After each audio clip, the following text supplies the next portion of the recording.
The following program, Real Estate Radio, is sponsored by Trusted Agent USA and to the extent applicable, their guests. The views and opinions expressed therein do not necessarily reflect those of NewsWeb Radio Company or its management. Welcome to Real Estate Radio, hosted by the real estate therapist Larry Shakman, a top-producing real estate broker, author, CEO, and founder of TrustedAgentUSA.com, the ultimate real estate matchmaker, connecting you with top-performing agents for 2% commission. Each week, we bring you exclusive interviews with industry experts, covering everything from staging to negotiation strategies to home inspection issues and everything in between. Whether you're selling your home, a first-time home buyer, or a seasoned investor, we've got you covered. Let's make your real estate dreams a reality in this fast-moving and ever-changing real estate market. This program is funded in whole or in part by Trusted Agent USA, Illinois license number 475-145-795. Now, here's Larry. Good morning, everybody. Happy Saturday. And as always, I hope you guys are set up for a great weekend coming up here. We are being joined today by, of course, our co-host, the illustrious Dylan Kramer with his tan. What's happening? You've been golfing? I've been refereeing soccer. Man, I was going to say, you're running up and down that field all night long. Keeps you young. Yeah. Hear you. And wow, 80s reference. All right, we're 1 minute in, you got an 80s reference. Nicely done. Exactly. And we're also being joined today by a very special in-studio guest, Charlie Bellefontaine. And Charlie is the owner of Chicagoland Home Inspectors, and he also owns a home inspection school. So, Charlie, welcome. Thank you. Thank you. It's going to be enjoyable talking about the most important person in the real estate transaction, the home inspector. Yeah. Sorry. Nice. Yeah. Well done. We're going to get to that in a minute. No, but absolutely. I mean, it takes a village, man, to get a transaction across the finish line. So you're not wrong. Yeah. So we got a great show lined up today, guys. Remember, this is a full contact sport, so give us a call today at 773-763-9278. You can call us or you can text us, and we want to hear from you. So if you have anything going on in your real estate life that you think the real estate therapist might be able to help you with a little bit, the couch is going to be open for the next hour. Full couch today. It's a full couch today, and anything we can help you with, give us a call, 773-763-9278. You can also see us on Facebook Live if you think you can handle that. We're at WCPT 820 on Facebook, and on YouTube, we're at Larry Shakman, LarryShakman. So we're everywhere, and give us a call. Let's talk real estate today. Before we jump into what's going on in the market in general, I just want to thank all of our sponsors, which is, of course, our segment sponsor, Benchmark Mortgage, Dylan Kramer out of Oak Brook. They do, of course, business all over the country. And if you want a great pre-approval, you want to call Dylan. And, of course, if you want a great... And, Dylan, how do they do that, by the way? Oh, thanks, Larry. I appreciate you putting that out there on the tee for me. No pun intended. We can answer any questions you have about your pre-approval or get you started if you call or text 24 hours, 630-708-7088. Awesome. And another sponsor we have near and dear to our heart is At Home Title Services.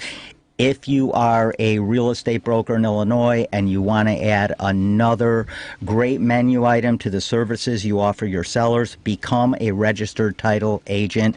Go to athometitleservices.com or go to trustedagentusa.com.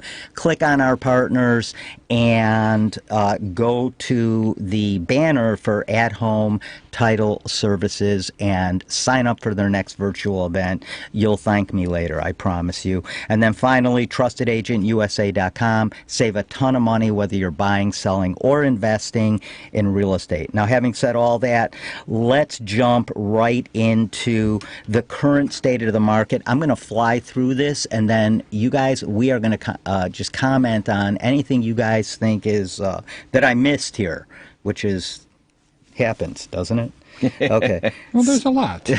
There's a lot. Nobody catches 100%. That's right.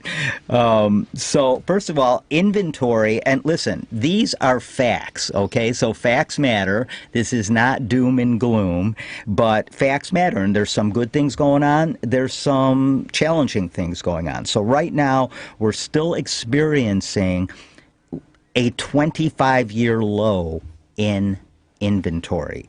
And our inventory over last year is down 14.6%. So, as you guys know, last year it was down 2.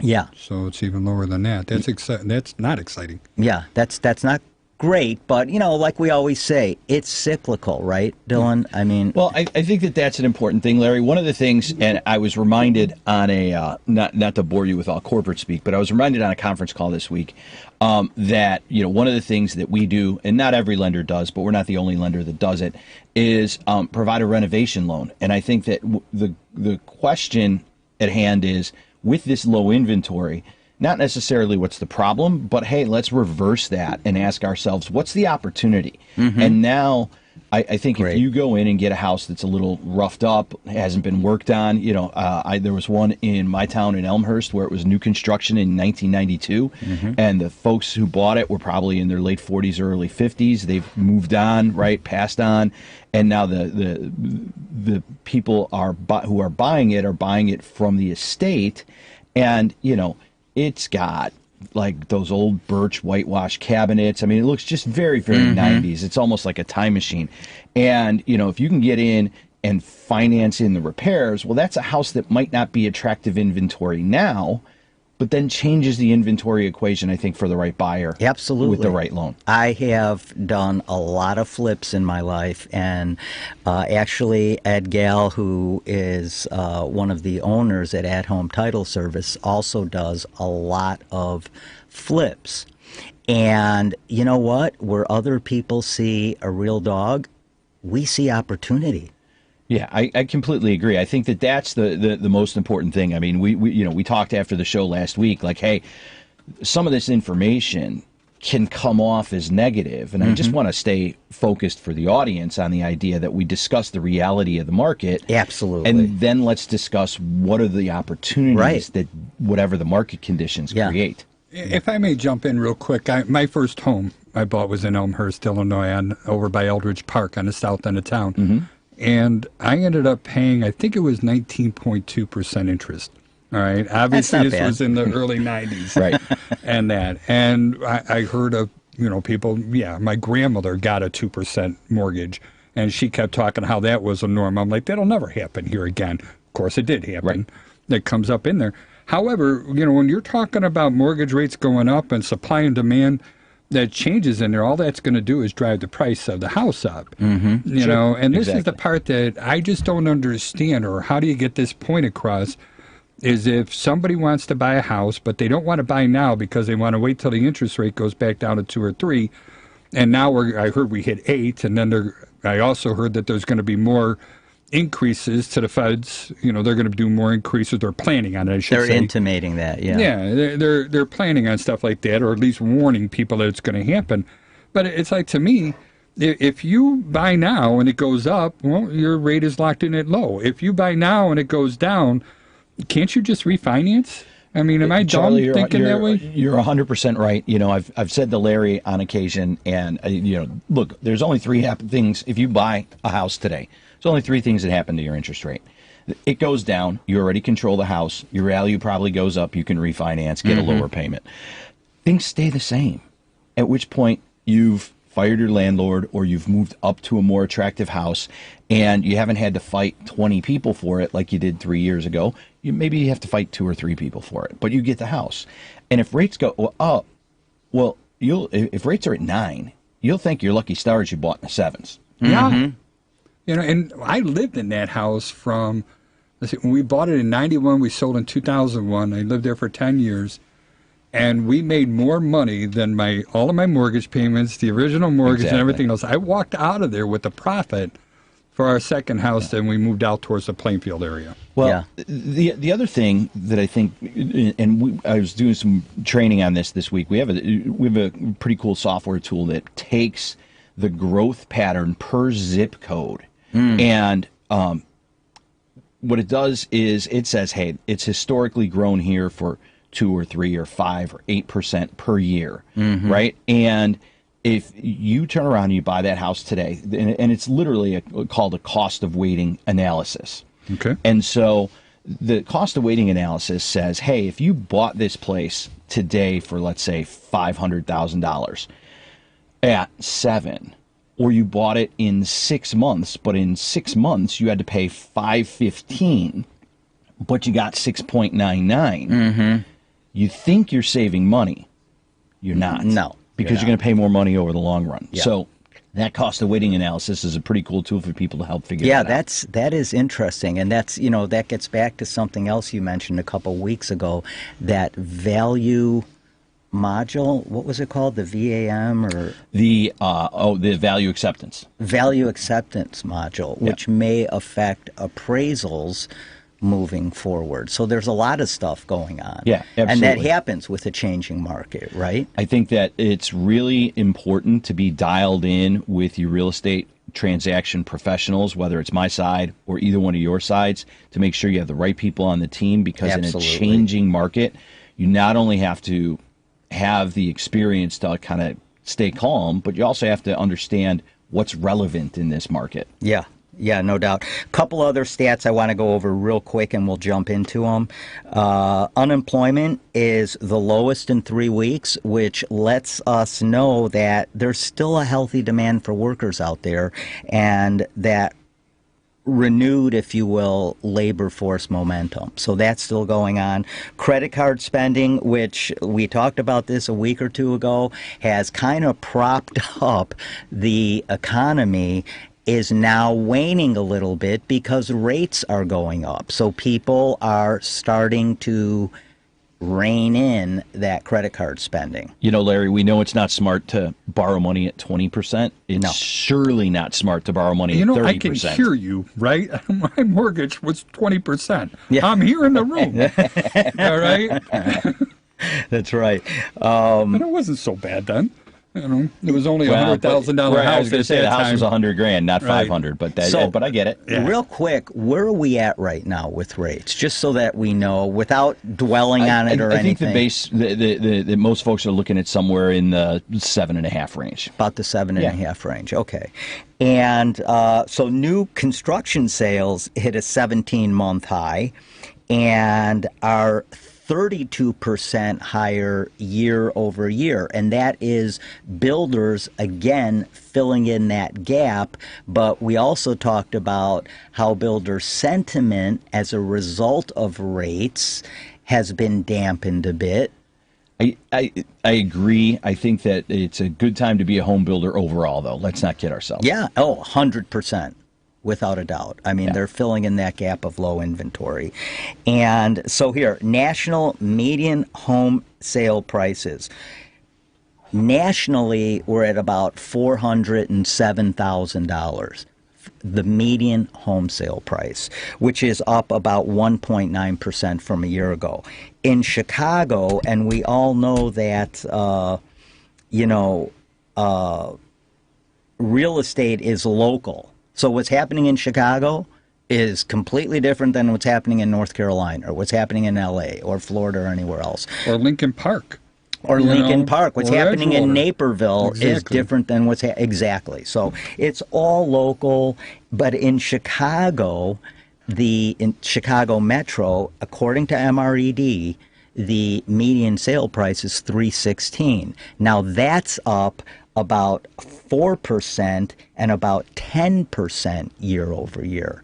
So that just gives a little, it contextualizes a little bit more in terms of the locality of real estate. Yeah, I mean, the thing, Larry, again, if you go back and that goes back to that cost of waiting analysis. If it was 10% up, that means it was $286 last year if it's $316 now, right?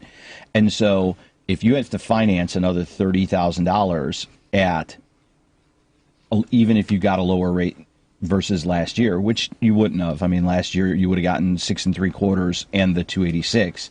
Now, for all the people who told us a year ago, hey, I'm going to wait, great, you get 7.5 and 316. Have a nice day. Yeah. Yeah, exactly. Hey, Charlie, so you are a home inspector for how many years? Oh, my goodness. Right after I bought that first house, in fact, me buying that house and going without a home inspection was what made me wanted to get into this. I was just about to ask you what got you into the home inspection business. That was my first question. So we bought our first house in Elmhurst. Yeah, tell me more about it. Hillside and Van Buren. I'll tell you, right on the corner house over there. And then and I was a concrete guy. I was a framing contractor. I was also a fireman.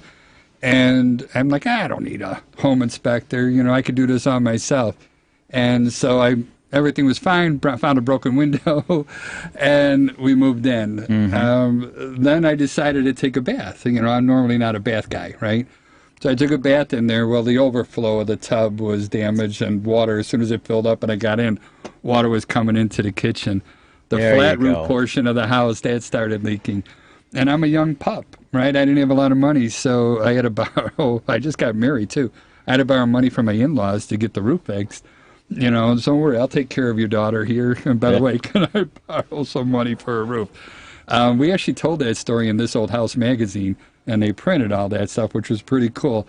My ex-wife, or wife Don, she goes, yeah, he was a know-it-all, and we ended up paying for it. And I'm like, yeah, that was true.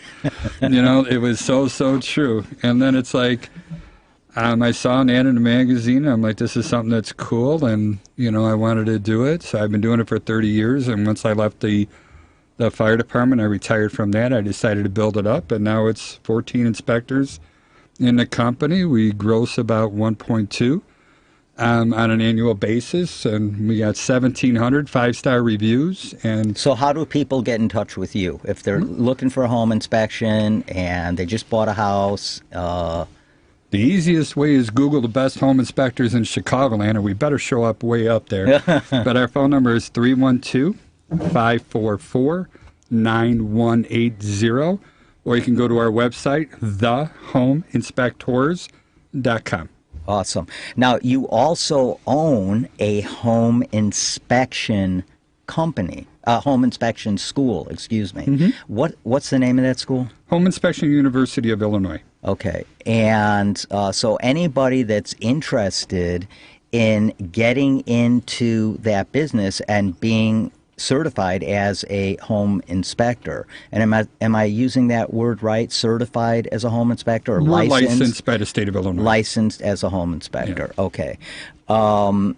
Get in touch with Charlie, because I just went over his online school, and there's also physical in person. So there's a lot of good stuff going on over there. And there's a lot to getting into our profession, and I think that's why too many people think we're a commodity, or we're actually a bunch of tin men, if you think about it. So I'm going to badmouth home inspectors right now. All right, yeah. And it's not to be mean. It's the truth. It only takes 60 hours of YouTube watching and a bunch of questions, and you get 70% on a multiple choice test, and you could be licensed to help somebody with the biggest purchase of their life. And I'm sorry, but I got to throw the BS flag at that. That's not enough, for what we do. And that's why so many home inspectors come and go in our business, and that usually when I talk to them when they leave, they're like, well, everybody expects me to be the insurance. If I don't find something, they get mad at me and they want me to pay for it. I'm like, well, they should. They're trusting you to tell them what it is that they're buying, and yeah, the more we know, the more we're worth. And I think that's how it is in all of our individual niches. Dylan with mortgage, me with real estate, investing, things like that, you with home inspecting. You have to, as a lawyer or doctor or anybody else, you have to keep learning. You have to stay in the game, because it's changing every day. Absolutely. It really is. And you don't know what you don't know. You don't know what you don't know. And the only way you're going to learn is by making mistakes. Absolutely. Hey, guys, we are going to take a very quick break, and we will be right back with Charlie and Dylan and Real Estate Radio. Tune in to Real Estate Radio Saturdays at 9 a.m. hosted by the real estate therapist Larry Shakman, a top-producing real estate broker, author, CEO, and founder of TrustedAgentUSA.com. Top-performing agents for 2% commission, saving you thousands when you sell, buy, or invest. Real Estate Radio, the ultimate real estate radio experience. Get insider tips from experts throughout the real estate industry. Streaming live on Facebook at WCPT 820. Trusted Agent USA, Illinois, license number 475-145-795. Welcome back to Real Estate Radio, sponsored in part by TrustedAgentUSA.com, the ultimate real estate matchmaker, saving you thousands. Now back to Larry, the real estate therapist. All right, guys, we are back. And, one thing I forgot to mention regarding Charlie, Charlie is also the host of the Homebuyer Hour at 6 a.m. So you got to get up pretty early to catch Charlie on Saturday. Right? That is true, but we also take all that show and put it on podcast. I was going to say, you can find it. You can find clips all over TikTok, YouTube, LinkedIn, and so wherever you get your social media. Wherever you get your social media, exactly. So look out for that. The Homebuyer Hour. That's also with Patrick Loftus of Loftus Law, and who else is on there with you? Joey Matthews is his name. And I throw out MLS, but then I would have to make up a whole bunch of other numbers for him, and I'm not going to do it. Yeah. So a couple things I want to talk about regarding how you and Dylan interact and not you personally, but the two sides of that business interact when it comes to VA and FHA. So let's start with FHA. And Dylan, what are the minimum requirements, let's say, for an FHA loan? I would tell you, Larry, without getting into details about any specific property, whether it's an FHA loan or a VA loan, the thing is that both of those programs for their constituents, right, the VA loan for veterans, and in this case, the FHA loan for the first-time buyers, are designed to promote the opportunity for homeownership. And one of the ways they do that is they allow for low or no down payment. In the FHA loan, it's 3.5% down. So if you're going to buy, to keep the numbers easy and round, a $100,000 house, you basically have to have $3,500 or 3.5% down, plus your closing costs, whatever that is. So keep that in mind. If you have $3,501 plus your closing costs in your checkbook, they will let you go to closing. But they're well aware of what, Charlie, you described just before the commercial, which is that if you spend your next to last dollar to get into the house, and then you fill the tub and the kitchen floods and the roof doesn't work, or something else happens, or you buy in November and the heat goes to kick on the first time and there is no heat, they're setting you up for failure in home ownership by letting you close on that last dollar and walk into those repairs. Yeah. So there's a minimum standard that those properties must meet, and it's basically that the systems work, right? That the furnace works, that the air conditioning works, that the roof is protecting the house from the elements, and safety issues and safety issues, but they're all relative to whatever each program has as their minimum standard. And so as part of the appraisal process, the appraiser will come in and say, well, there's no railing going up from the basement, and that's a safety issue, for example, rather than a function issue. Paint and scrape, all that stuff. Yeah. So the thing is that those minimum standards, that's the easiest way to look at it, is the minimum standard is there to protect the borrower in that situation. I would tell you that the home, from my seat, the home inspector is just as likely to see something as an appraiser is and call it to our attention. So Charlie, I don't know how much work you do in this space, but I've met other home inspectors who have as one of their bundles or one of their services offered the idea to give the seller a home inspection and be like, hey, they're going to come asking about this, that, or the other thing, depending on who your buyer is. It's just part of the process. It may be, but it's not very common around here. It's a big deal in California, Washington State. There they end up doing two full inspections. One is going to be for the pre-listing, and then the other one when the buyer comes in there. So yeah, but here that's not the case. It's very uncommon, though I completely understand why they for do a it. pre-list inspection. Yeah. And sellers, those of you listening out there that are thinking about selling, one of the smartest things you can do is a pre-sale, pre-list home inspection. And why do you feel that way? I'm curious now. Well, because you're going to get an idea of what's going on with your house. You're going to be able to fix up the majority of those things, and maybe all of them, and it's going to make the whole home inspection process easier, especially and particularly when it comes to negotiating home inspection issues, because remember, that's where the rubber hits the road. Everybody's friends and happy until the 7,500-page home inspection report comes back with 17,000 things noted, and it scares the you-know-what out of everybody that's buying a home, especially first-time home buyers, and actually, investors too. When I was doing a lot of flips, you tear down a wall, you don't know what's behind that wall until you tear it down, and you find a lot of stuff, but particularly for sellers selling their primary home, it's a really good idea to do a pre-list home inspection. Find out what's wrong with your home, fix those things, and you're going to be able to illustrate that to buyers that are interested in purchasing your home. I'm smiling over here. I love that. But, the thing I would tell you from a financial side, which is kind of where my seat is at that table, right, is I think that if you can turn around and fix something for a couple of $100 before you put it on the market, you prevent your scared and panicking buyers from coming back to you as a home seller. And instead of asking for the $300 or $400 or $500 it's going to take to fix something, they want $3,000. Oh, absolutely. Here's the real thing going on what you were saying in construction. There's 3 words. All right, good, fast, and cheap. You never get all 3. You only get 2. Right. All right. So now, if we're doing a home inspection during that 5-day window, and we got to figure out how to get this fixed before the house closes. Well, I just lost fast because it's got to be fast. Mm-hmm. So either I'm going to lose good or I'm going to lose cheap. Right. Mm-hmm. And if I lose good, well, then I'm going to get more complaints down the road. And if I lose cheap, I just spent more money. But if I do it in advance, that allows me time. Right. Yes. And then I could go ahead and get a cheaper build. But I will, and Larry, I want to argue with a little bit only because I'm going to share with, how do you defend this part? Yeah.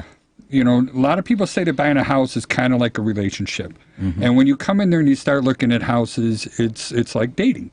And when you meet somebody that you want to date, it's usually their looks, before you find out who the person really is. That physical attraction. Exactly. And you have to get that first. And then usually on the first date, you don't go in there and telling them, all right, I'm bipolar, and by the way, I have a hot temper, and I'm a evil person whenever I eat too much macaroni and cheese. Of course, I'm making stuff up. Right. So, they go, well, okay, that's just going to push people away.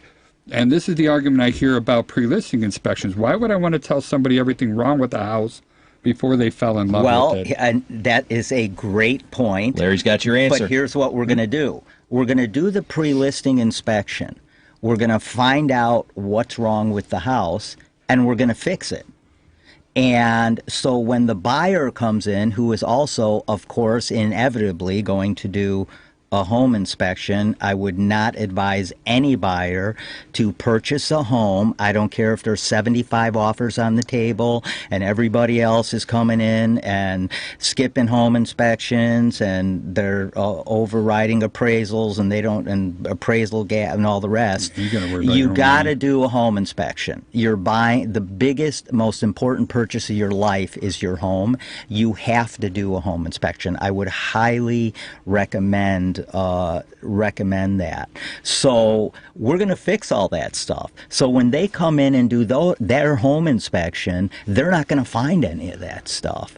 And that's one of the main things that bypasses is a contentious negotiation when it comes to home inspection issues, because that's really where things start getting emotional. It is when when a buyer and I tell all of my buyers, you are going to get literally a 100-page home inspection report. I rarely see less than 50 items on a report. Most of them are cosmetic fix-ups or nothing to be concerned about, and then the ones in red you want to take care of, right? But it could be scary looking at that for a home buyer. And we do have a service for that, our pre-listing inspections. We send our people out there and we do the same inspection as if it was for a buyer. Nothing changes. Mm-hmm. And then I step over, and I go over the report with our clients and the real estate agents, and we make that list of what is going to be fixed. Yeah. All right. And whatever they fix, and then I do believe the multi-board and the carb contract, both of those limited up to $500. So if our client and the real estate agent feels that anything that's cheap to fix, they want to remove from the report, we'll remove it. Yeah. All right. And then we remove the client's name, phone numbers, all the other personal information on there.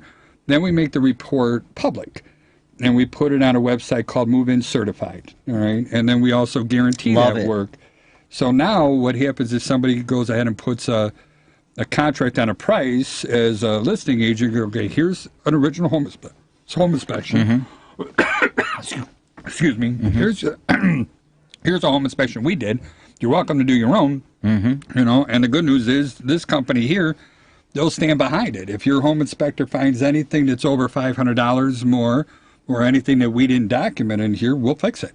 Love it. All right. And the whole idea is that I'm a believer in fixing the darn problems. Yes. Not in just throwing wrenches into the works. Yeah. And all these things that you guys are talking about are solvable, but they're solvable with communication. All right. When somebody just says, this foundation is cracked, get a structural engineer, that doesn't help anybody. Right. All right. And I love to can I ask him a question real quick and that little subject? No, that's not allowed on the show. I'm going to sit quiet then. Go ahead. I just had a phone call this morning, conventional mortgage. Sure. The mortgage company sent the appraiser out. There's about a 1-inch crack in a detached garage. However, they did pour a patio in between the house and the garage. They built walls and a roof. So I guess now it's an attached garage. Okay. And they're looking for something from me that says it's okay, which that big of a crack I'm not going to do, or that it's not going to affect the house at all, and then I'm open to do. How does that come into play in your world? And I've never really seen too much of that on conventional mortgages. It's a little unusual for a conventional mortgage, but at the end of the day, it speaks to the condition of the property, right, and the saleability of the property. So ultimately, all of these things that are under that umbrella of the condition of the property, right, whether it doesn't matter, but this is an example of that.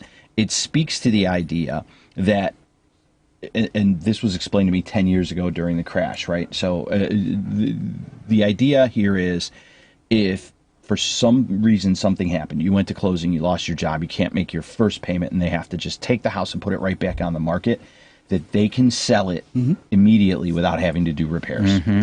And so they're just looking for some certification that it's not affecting the saleability of the property. Now, you were asking about minimum property requirements, or the MPRs for FHA and VA. Mm-hmm. Does that apply also? Like, I know there's a stipulation if the outbuilding is in really bad shape or whatever, and they could just remove it from the appraised value altogether. Can they do that in a conventional mortgage too? They can. There's some different rules around that. Let's not bore the audience with that in detail. But the thing is, yes, there are ways to turn around and do that. And again, it depends on if there's any value placed in the outbuilding as well, right? And so conventional gets into some other rules about outbuildings and additional dwelling units, ADLs, and all that stuff. So I had an FHA deal a couple months ago, and there was a crack in the garage, which was a detached garage. There was a crack, a hairline crack that went across the floor, the concrete floor. And the owner had a rug over the crack, And only not to hide it, just because he was an older guy. When he got out of his car, he liked to wipe his shoes on the rug and then go in out the rug or whatever. Okay, so, but FHA did not call that out because it wasn't something that was going to affect the performance, if you will, of the house. Right. I don't even think it's listed in the MPRs. I believe you're correct. So let me ask you guys this. What is the difference between the MPRs on a FHA loan and a VA loan? Are they similar? They're very, very similar. Again, they speak to the idea of the habitability of the property immediately for the borrower who can get in at a low or no down payment. Okay, and just for everybody out there, our listeners, let's explain what an MPA is. MPR. MPR, excuse me. Yeah, MPR stands for the minimum property requirements. It's, you could download that form through the HUD website. And we also made a bunch of videos regarding the MPRs and what it is. And quite frankly, this is where I learned what a privy was. I don't know, do you guys know what a privy is? Sure. Well, you're privy to something, but no, go ahead. It's an outhouse. So I guess if you have an outhouse on the property, that would be an issue. And I'm like, well, what is a privy? I don't know. Right. But anyway, there's a whole list of stuff. But in all reality, when it comes to the actual condition of the property itself, it's broken windows, peeling paint, earthenware contact, handrails. The list is short, all right, compared to what we normally look for. Overall, right? Like the big checklist is big because it covers every possible contingency. Roads, but in the airports, real world, it's a very limited amount of things. And they speak to what you've talked about here. I will say this. I have found FHA and VA loans much easier to get done than, let's say, 5 to 7 years ago. Here's the thing I would tell you, Larry, about that. The first thing is, relative to FHA loans, they foreclosed at a much higher rate during the crash for all the reasons we've discussed here today. And so they tightened those guidelines a little more, and the FHA was losing money. The FHA's insurance fund was in the hole for a while. It is now as strong as it's been the entire time the FHA loan has been in existence. They have more cash in reserve to allow for loan losses. As a matter of fact, there's some conversation, kind of intellectual conversation at the top of the mortgage business where they're like, if your foreclosure rate is really only 1%, should you be doing a few more risky loans and giving people a chance at home ownership, that your foreclosure rate ought to be higher? You're not giving enough opportunity to some people at the margins. And I think that's a thing. So I think you're right. I also think that they've done a really good job in lots of places, especially in the VA loan, where they're like, these are the things that are not open to interpretation. They're just workable. And then there's a lot of places where they are open to interpretation. And if you know how to discuss things with your underwriter, if you know how to get on the phone with the regional lending center, and the FHA literally has lending centers around the country that are there to offer guidance. Because remember, the FHA or the VA loan is not made by the Veterans Administration. It is insured. So the lender, a certain portion of what they loan, if that loan were to unfortunately go to foreclosure, they have some insurance protection. So it's really an insurance thing. And so the VA has regional lending centers around the country that you can call for interpretation of all sorts of issues on any unique sort of situation. Add to that some of the things that we've talked about on VA loans relative to appraisals, the ability to discuss appraised values when an item called Tidewater is called, which basically is an appraiser saying, hey, I can't meet this value. Then you end up in a circumstance where you have lots of ways to shepherd a closable loan that might have some challenges through that process and get it to the table. So I think you're right when you say that those loans are becoming easier to do. More manageable. But it's because the system is far more effective. And I think they do a lot of empowerment to the lenders themselves, because let's say something comes in and doesn't appraise out, you can actually go over that appraiser's head on a VA mortgage, not an FHA, but a VA mortgage. Yes, the VA mortgage has a multiple stage process, right? So first the appraisers required to call Tidewater, which basically announces to everybody in the transaction, to the professionals, right, the real estate professionals, and to the lender, hey, we're struggling to make this value. Can you please get us some additional support for the value, i.e. more comps? How did you come up with this number? Let's make it work. If they still deliver an appraisal that's low, yes, you can go over their head, go to the regional lending center and address it with them. And occasionally, because they're looking to promote home ownership for veterans, they can find a way to make a case for the value. Now, are they going to make a case that a veteran should pay $400,000 for a $320,000 house? You don't want to do that to them. No, nobody. Absolutely not. But if the appraiser's in a situation where occasionally they are, they'll dig in their heels over $5,000, right? Like we can't appraise it at $400,000 because I don't have comps in the 4s. I have comps in the 3s. The RLC may come in and look at that favorably. Depends. Makes sense. Everything. It just depends. That's what's nice about that.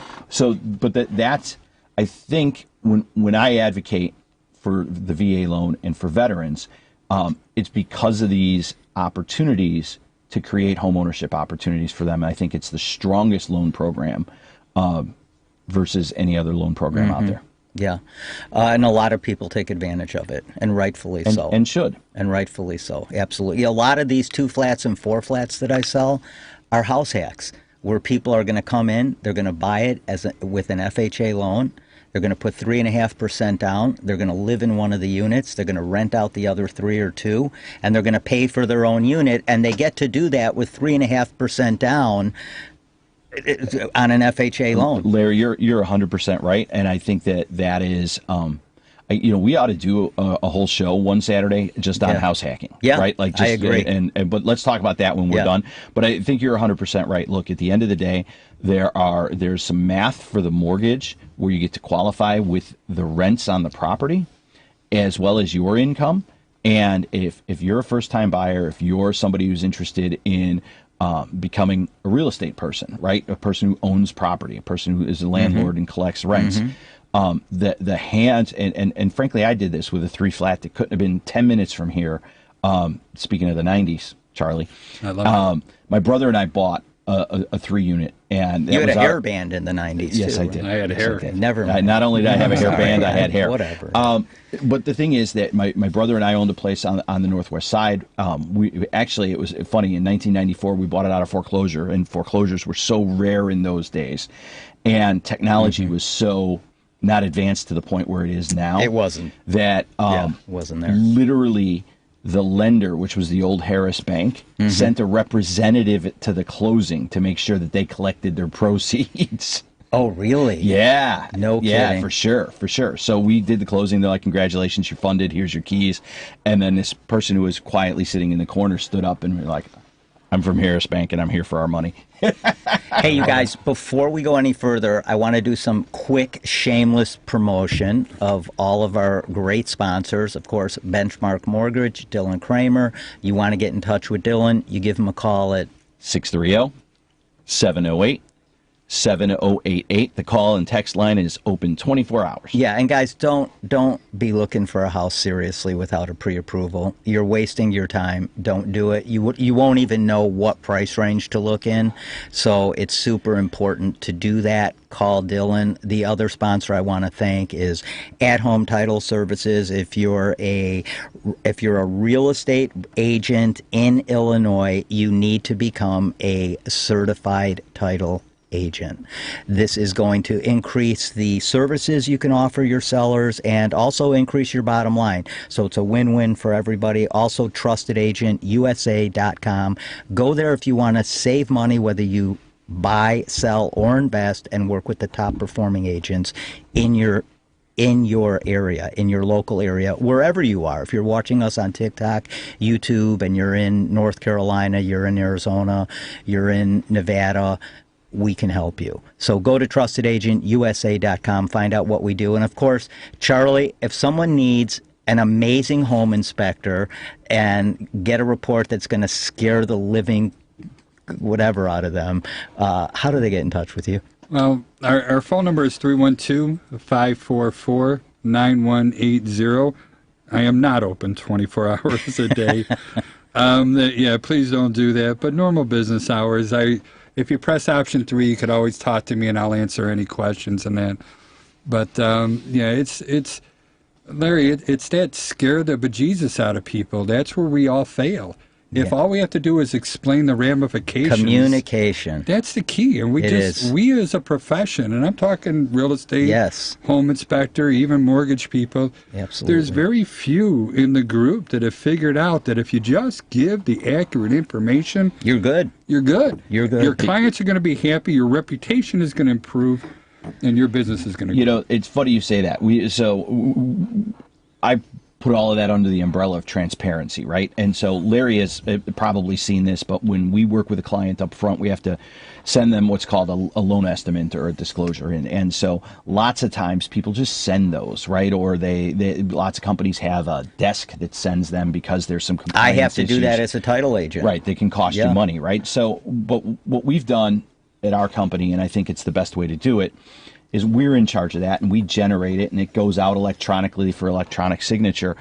But when my team sends one, they send me an email, and I log in, and I log into a piece of software that allows me to record a video over the screenshot of the numbers, and I just spend 5 minutes walking people through those numbers by video so they're not confused. 5 minutes. This is your property taxes. Great idea. This is where the credit's coming from the seller. This is your purchase price. This is your down payment. This is what you're going to pay for an appraisal. And we have found that simple explanation has driven our positive reviews through the roof. Yeah. Because you understand everything up front. And that's it's funny that transparency about what you do and how you do it is a kind of a competitive advantage. But I'm amazed at the amount of people in all of our businesses who use professional confusion to their advantage, right? To help them sell. And there's no advantage to that. You lose in the long run. Yeah, agreed. Yeah. You know, you're going to upset your client. People don't get it. We're in the relationship building business. Yeah. We're not in the house selling business. And if somebody trusts you and you violate that trust, not only did you lose that client, but you lost every single friend of theirs at all. Yeah. And it's funny you mention that. Like, one of the things that I found, because 14 inspectors, I can't do all of them. So what I end up doing is a follow-up Zoom call where I go over the report with the clients, because not always what we say is what they hear. Mm-hmm. And now I like to hear what they heard and have them read it back to me so I can figure out what it is. Yeah. And everything boils down to 2 things, maybe 3. All right? How much and who pays. And if I go with the third, do I really need to fix this? Is it that serious? Mm-hmm. So if I got software out there that I could show them on the screen that this is what it costs to fix this, all right, now we're talking numbers. Numbers are logical. Numbers are not emotional. You know, I want to add one thing about communication, because this is important. Of course, we all have to communicate with our clients, buyers, sellers, investors. We have to stay on top of it, over-communicate with them so they're comfortable and they feel like they know exactly what's going on. But you know what else? Buyers and sellers have to be aware that real estate is a time of the essence business. So when you get an offer in, and you do not want to sit on that offer for 5 days. I mean, I had a client get an offer in for $35,000 over list price, the highest priced property in their subdivision, and they didn't get back to the buyer for 5 days. And the problem with that is it immediately starts off in a contentious manner in terms of the negotiation. So negotiation for buyers, sellers, and the professionals they work with is a big, big deal. Listen, we're going to wrap up here, but before we do, I want to ask Charlie, if someone wants to become a home inspector, right, what exactly are the tools they need, and how do they go about doing this? What's their cost for doing this? Well, some of them are as low as $500 or $600. But as far as the tools go, the Illinois Department of Financial and Professional Regulations is who licenses home inspectors. They put down what the minimum requirement is to become a home inspector. There is not one tool that is mandated by the state of Illinois that a home inspector has to use. All right. I love to watch your two faces when I said that. And if you guys don't see it on Facebook, their eyes lit up. He goes, come on, you got to be BSing me. No, that's true. There's no tool. So you don't have to use a flashlight. You don't have to use a three-prong tester, thermal imager, moisture meter, drones, combustion analyzer. You don't have to use any of that stuff. But in all reality, I think you're going to be getting clients' expectations that are going to expect some tools like that. So, most people come in there with the flashlight, hand tools, three-prong testers. When they make the next step, you're going to see them purchasing thermal imagers, moisture meters. Some are going to get drones up there for roofs that they can't walk on. We use combustion analyzers to make sure the furnace is actually working the way it's supposed to be working and not just tell you what the age of it is. As you guys said, everything is about being safe on that. But it's 60 hours of schooling, all right? Everybody has to take a class. That's the minimum. You have to do 5 field events, which means you follow somebody like me on an inspection. You shadow people. Or, we use vacant homes, and we make the students do the actual inspection.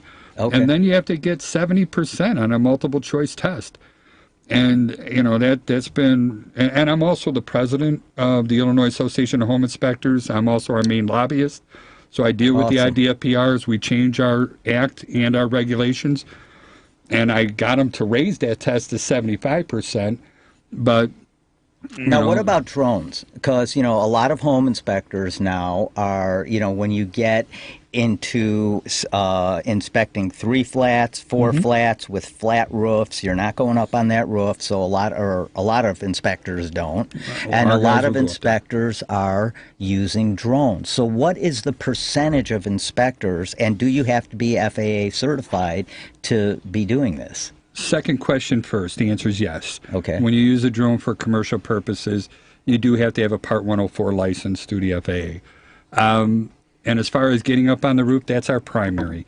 And drones are great. Don't get me wrong. I'm not criticizing them. But you cannot do a better job than if you're actually up on that roof. But we're going to run into steep roofs, slate roofs, wood roofs. Maybe we don't have access and our ladders won't reach. Then we're going to launch a drone. So everybody on our company, they do have to own a drone. They do have to be able to use it. But our primary is to get up there and walk. Now, what does it cost to get FAA certified? Those classes, again, are free. You can YouTube your way through it, and it's nothing but passing a test. Really? That's all there is to it. So you could get FAA certified with a drone for free. Yeah, not far from Interesting. Here. Right at Chicago Executive Airport is where I went for my test. And I'm not going to lie, I passed it by 2 questions.